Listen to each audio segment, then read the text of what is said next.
In college, we played a lot of pranks. In this one specifically, I'm hoping the statute of limitations ran out on because the recipient is actually now a cop.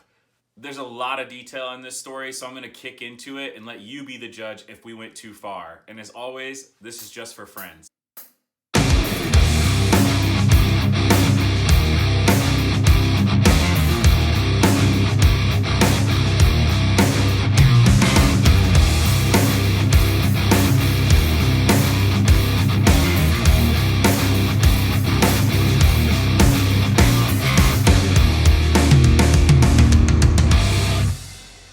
As I start thinking back on these stories and these pranks that we did, I always kind of come to the same conclusion that my friends and I were pretty giant tools.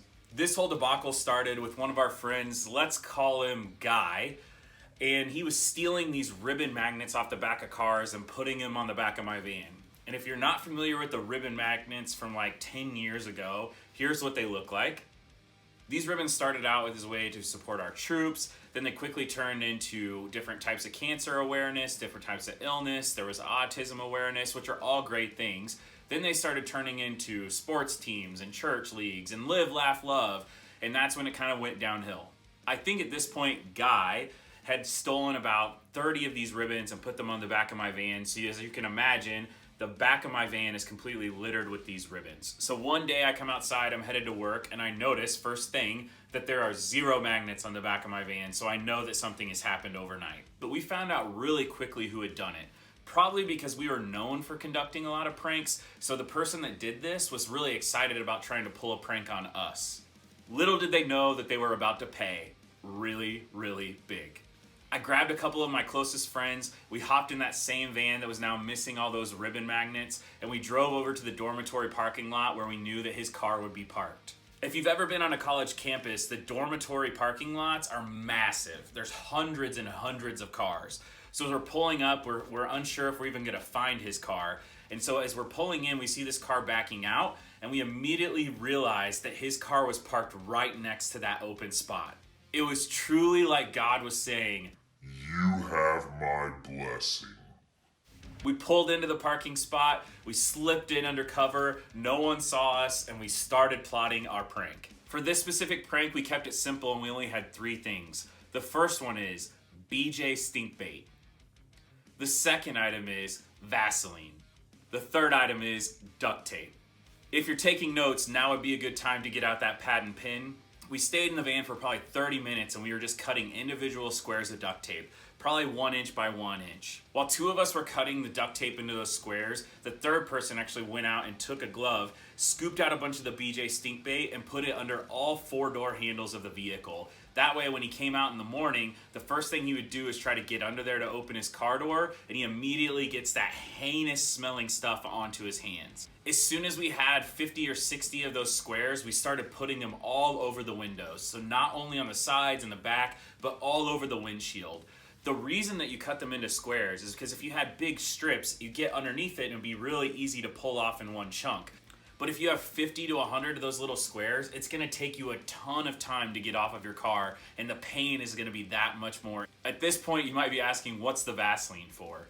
So what we do is we actually cover all of the different squares of duct tape with the Vaseline. A, it blurs out the window completely so you can't see out of it. B, it makes the duct tape really difficult to get the edge up because it's so slick. And C, it's water soluble, which means that you can't just take a wet rag and wipe off the Vaseline easily. It's gonna take you a ton of time. So at this point, we've probably been there an hour or so, and we've now completely covered this car in Vaseline, all the windows. We put the BJ stink bait under the door handles, and we're ready to roll. We think we're feeling really great about ourselves. We head back home for the night, and we're just gonna see what happens the next day. Around 8 a.m. or sometime early in the morning, I'm still asleep, and I hear someone banging on my bedroom door, like as loud as he possibly can. "Open up! Open this door! I know it was you! You did this to me!" I immediately know who it is and why he's at my house, but I'm playing it as cool as I possibly can. Luckily, my door was locked, so I immediately just start yelling back, "I have no clue what you're talking about, you better get out of my house." At this point, my roommate's here, and they start threatening him that he better get out of their house as well. I'm pretty sure from my memory that he was threatening me, telling me that if it was me, that things were gonna happen. But really, when it came down to it, I was just trying to evade the conversation and just get him out of my house as quickly as possible.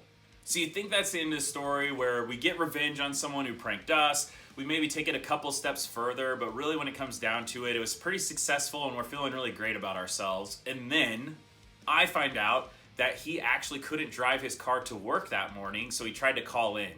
And his work said, If you don't come in, you don't have a job. What, am I supposed to run this drive-thru by myself? Thank you for choosing Hardee's. Would you like to try a thick burger today? his car was pretty much undrivable.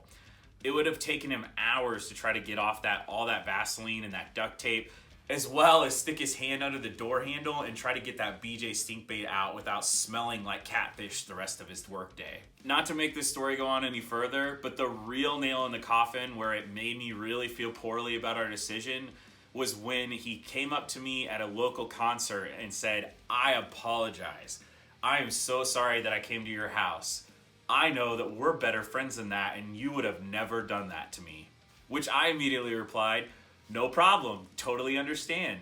Even though this is a great story, even though it really didn't have a negative impact on me, other than me feeling poorly, it really did impact someone else's life for that moment in time. So there are things that I look back where maybe we shouldn't have went too far, maybe we shouldn't have done exactly what we did. However, at the time, it was really funny. We got a lot of laughs out of it. It was something that we could share with our closest friends for a long time to come, and now I'm actually sharing with you. I'm normally not an apologetic person, and especially when it comes to pranks, I never say sorry. However, in this case, it's gone on long enough, and I'd like to make an exception. So if you are watching this as the recipient of this prank, I would like to say, whew, that really felt good to get off my shoulders. If you ever need help with a prank, give me a call. I'm sure I can help you out.